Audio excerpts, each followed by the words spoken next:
recent online survey conducted by Angus Reid Institute in partnership with Faith in Canada 150. It was found that while Canadians might not be attending places of worship as much anymore, the idea that our country is becoming even more secular might not be entirely accurate. Joining me to explain this a little bit more is Ray Pennings, co-founder and executive vice president of Cardus, the think tank also behind the study. Thank you for joining us today, Ray.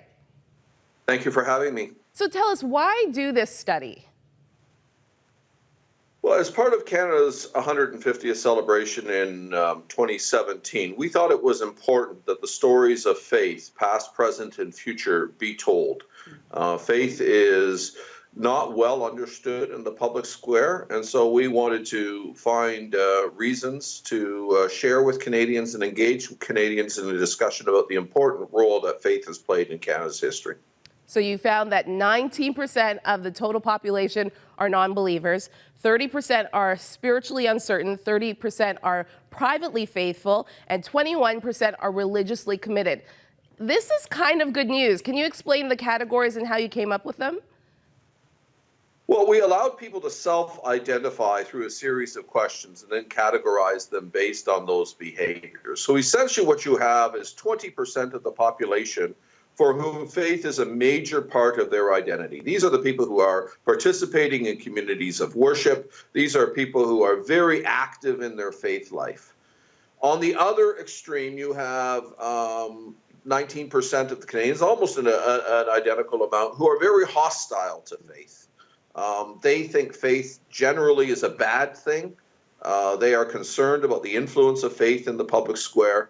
And then you've sort of got 60% in the middle, and we've divided them into two groups who faith plays some role in their lives. They pray, they occasionally read the scriptures, they wonder about life after death and various questions that typically are associated with faith.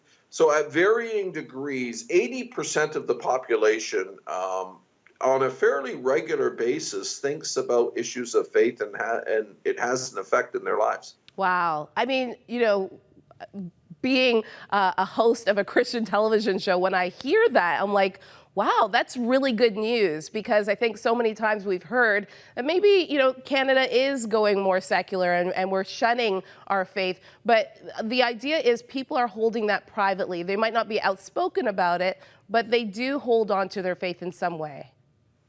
Yes, I do think there is a challenge in all of this because on the one hand, you know, on the one hand, they're engaged. On the other hand, when we ask questions about, are you comfortable around people of faith who are devout?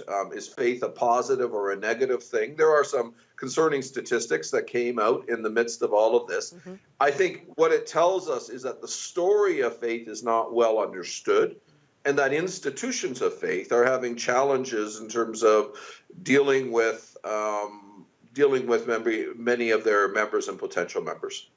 I love this this fact that I found in your study. Higher levels of belief are correlated with higher levels of personal happiness, charitable giving, volunteerism, and overall community engagement. This is something that you also found in this study.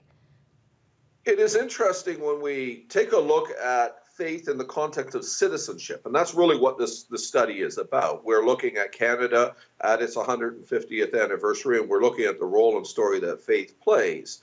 Most of the characteristics that people would associate with as good citizenship, caring for others, concern for my neighbors, charity, giving, and overall happiness and flourishing. The interesting thing is that higher correlation with faith tends to correlate with those sorts of behaviors, whereas those who were hostile tended to have the sorts of characteristics which typically would not be highlighted.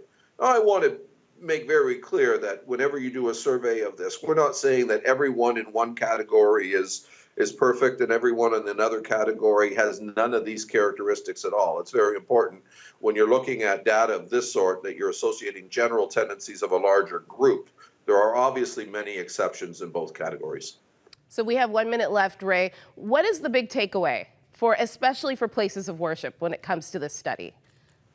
I think there are two stories here. One, that while we live in a secular state, we don't live in a secular society. Faith matters to people, and our public narrative, the narrative that's in the media, the narrative that we talk about every day in terms of the public square, we cannot strip it of faith and do it justice.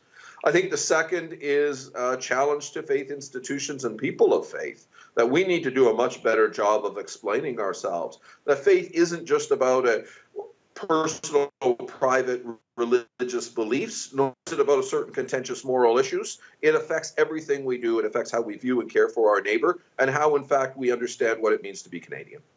Thank you so much for your time, Ray. Thank you for having me. That was Ray Pennings from Cardus.